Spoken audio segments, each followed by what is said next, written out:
All right, let's dive right into this explainer. Welcome to your training as a mathematical detective. Today, we're cracking open the secrets of Chapter 4, where we're going to discover that algebra isn't just some random jumble of letters meant to confuse you. Actually, it's a super powerful shorthand for uncovering the world's hidden patterns. So if you've ever felt completely overwhelmed by complex word problems or those endless, dizzying sequences of numbers, you are absolutely in the right place. We're about to learn how to see the matrix. Here's a quick look at our detective syllabus for today. We've got the magic of letter numbers, decoding visual patterns, simplifying the math, playing the formula detective, and finally, predicting the future. Let's kick things off with Section 1, the magic of letter numbers.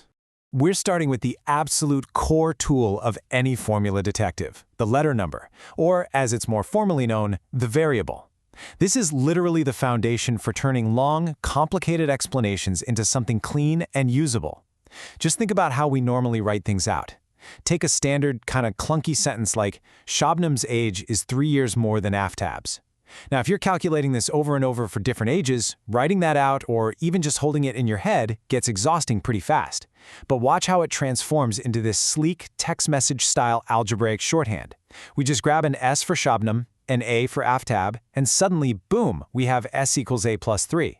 It's compact, it's elegant, and it perfectly models the exact relationship between their ages. And here is where it gets really magical. Let's say someone suddenly tells us Aftab is 23 years old. We don't have to rethink the entire word problem from scratch. We simply plug in Aftab's age of 23 for our variable A. The formula instantly solves Shabnam's age for us. 23 plus 3 equals 26. This is why letter numbers are a total game changer. They create a universal rule that is basically just waiting there, ready to give you the answer no matter what input you throw at it. Moving right along to Section 2, decoding visual patterns. Let's step out of the abstract world of ages for a second and head into the field to investigate some actual physical patterns. Because, algebra isn't just about word problems, it's about predicting what things will look like as they grow. Take a look at this scenario. Imagine you're building the letter L out of matchsticks over and over again. How many matchsticks are you going to need to make 45 L's?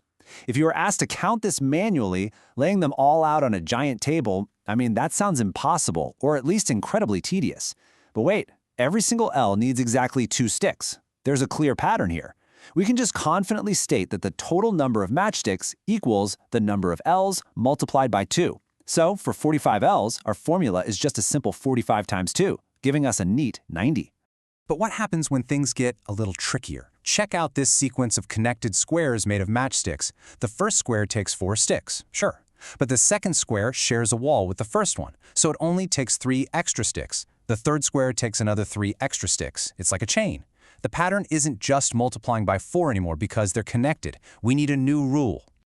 By analyzing those steps, we find that the total number of matchsticks can actually be found using the expression 4n plus 1. Think about how incredibly powerful this is for a second. If I ask you how many matchsticks you need to build a massive chain of 50 connected squares, you don't need to draw it all out on a whiteboard.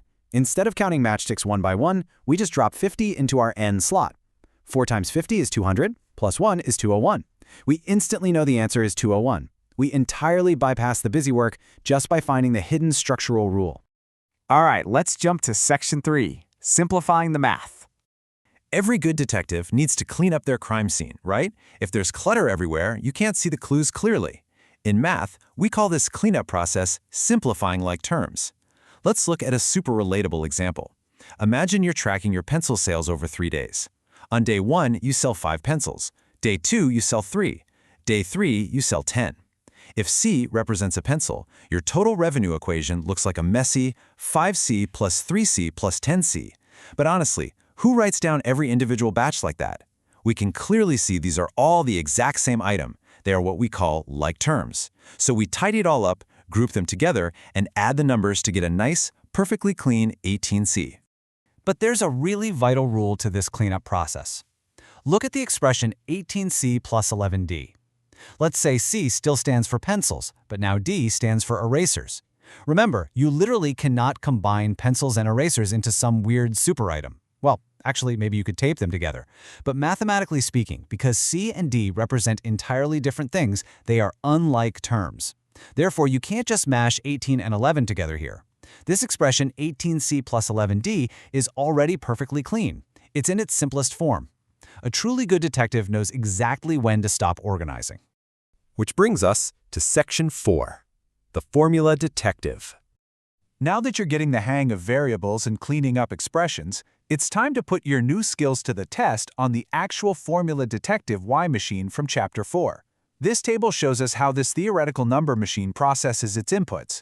It takes two numbers at the top, does some mysterious hidden operation, and spits out a result. So if we tossed in 10 and 3, it outputs 31. Okay, let's figure this out. It turns out the machine multiplies the two numbers together and then just adds 1. But we want the universal rule, not just a one-off example. So if we take A as the first input and B as the second input, the machine churns out the elegant general expression A times B plus 1, or simply AB plus 1. Look at that! You've just successfully reversed engineered the machine's core programming. Let's apply this exact same detective work to something you look at literally all the time, a calendar. We have a simple 2x3 grid of dates here.